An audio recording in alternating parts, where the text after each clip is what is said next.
BJP सरकार चाषी मारण नीति विपर्यस्त आईन श्रृंखला और प्रतिश्रुति खिलापी विरुद्ध में बीजेडी तरफ विक्षोभ और प्रतिवाद सभा एवं महामहिम राज्यपाल उद्देश्य आरडीसी जरिया देले स्मारक पत्र। बीजेपी सरकार चाषी मारण नीति विपर्यस्त आईन श्रृंखला और प्रतिश्रुति खिलापी विरुद्ध में बीजेडी तरफ विक्षोभ और प्रतिवाद सभा कर महामहिम राज्यपाल उद्देश्य आरडीसी जरिया एक स्मारक पत्र प्रदान करते। ଏହି କାର୍ଯ୍ୟକ୍ରମରେ ଗଞ୍ଜାମ ଜିଲ୍ଲାର ନବନିର୍ବାଚିତ ସଭାପତି ପୂର୍ଣ୍ଣଚନ୍ଦ୍ର ସ୍ୱାଇଁ, ପୂର୍ବତନ ବିଧାୟକ, ପୂର୍ବତନ ସାଂସଦ, sarpanch, mayor, deputy mayor, corporator, ଯୁବ ଛାତ୍ର ନେତା, ଚାଷୀମାନେ ଉପସ୍ଥିତ ରହିଥିଲେ।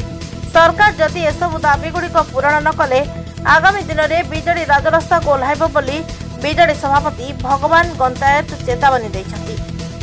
ବ୍ରହ୍ମପୁରରୁ ବିଭୂତି ଶତପଥୀଙ୍କ ରିପୋର୍ଟ, ଜେଏମ୍ଜେ ନ୍ୟୁଜ୍।